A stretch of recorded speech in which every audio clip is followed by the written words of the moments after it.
it's been 1 year since the deadly wildfires in Los Angeles. The recovery process remains painfully slow. William La Jeunesse in Pacific Palisades for us.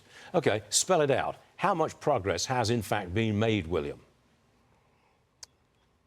It's slow, Stuart, but getting better. About 10 homes completed now. But, you know, tomorrow is the actual anniversary, and we'll look at what went wrong, why people, some accuse the city of a cover-up. But I want you to take a look behind me, right? So these are empty lots, obviously. And what we want to talk about today is what are people doing in the Palisades, Altadena, and Malibu to get on with their lives. So the rebuild, as you mentioned, not going as fast as many would like, but it is progressing.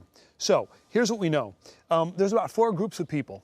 Number one, you have those who got a good insurance settlement. They're going to have cash on hand to cover the gap between what they received and the extra money needed to rebuild. There are people who are certainly determined to come back and build right away and have the financial resources and the insurance coverage to do that. There are others who don't, and many of those have begun the process of selling their home sites.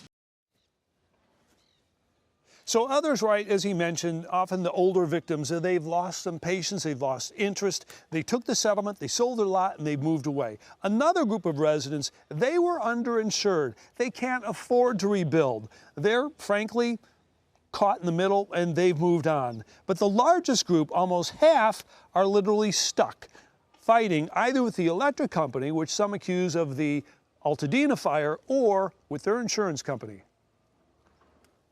A lot of folks that I talk to are kind of in the limbo land of what do we do here? How much money are we getting for insurance? How much time do we have to build? And